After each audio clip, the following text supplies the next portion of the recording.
Alors aujourd'hui c'est pour la marche contre Monsanto, la marche mondiale, puisque aujourd'hui c'est une date où tout le monde entier normalement doit manifester contre Monsanto, Bayer et compagnie. Les pesticides c'est toujours quelque chose d'actualité et nous on reste mobilisés et par contre on n'en parle peut-être pas assez. Si la biodiversité s'effondre, on meurt au bout d'un moment. Voilà.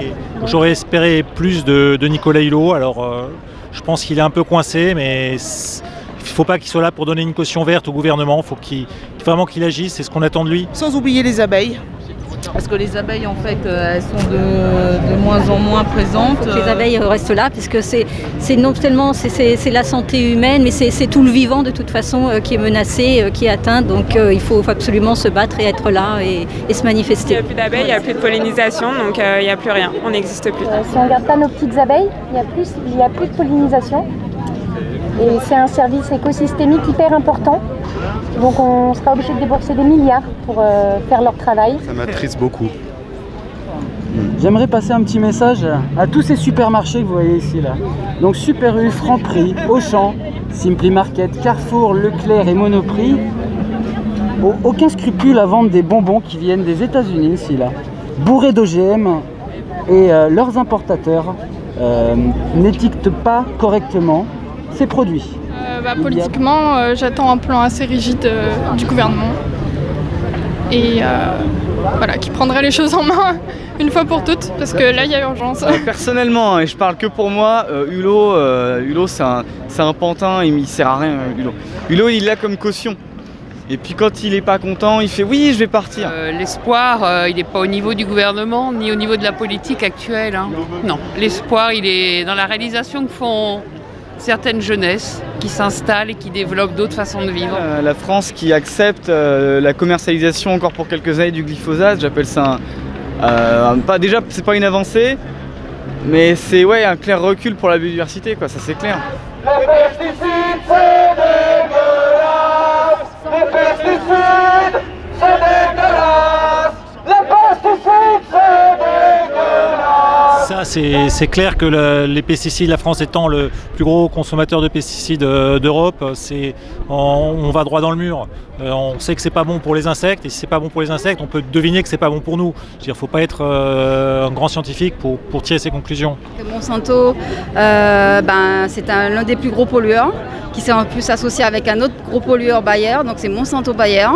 Et donc tous ces pollueurs, Monsanto, Bayer, Syngenta, Chemical, BASF, qui polluent les eaux, qui polluent la terre, c'est une menace pour nous tous en fait. Tout simplement.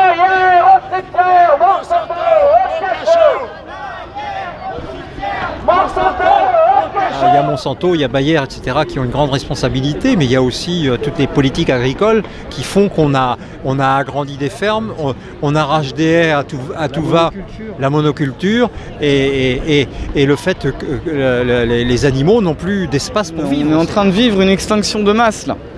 C'est-à-dire que l'être humain, de par son activité industrielle et chimique, démolit tout son environnement et ça touche tout le monde, c'est-à-dire que ça le touche même lui.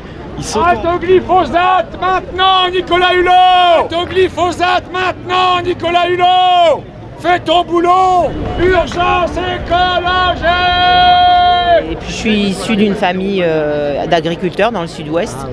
Et enfin, je sais pas, moi je suis concernée quand même. Et puis j'ai une fille de 10 ans, donc c'est difficile de ne pas être concernée. Il y va de l'avenir de nous, de nos enfants surtout, des futures générations et du monde qu'on va leur laisser.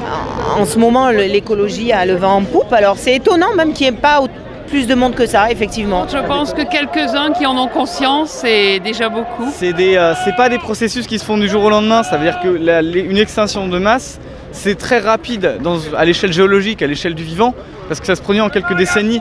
Sauf que les gens, ils sont dans un quotidien, tu vois. Ils sont dans une échelle de 24 heures, de 40 heures, d'une semaine. S'ils voient pas tous les insectes de la Terre disparaître en moins de 2 jours, ils voient pas. Ah oui, elle disparaît vite et fort.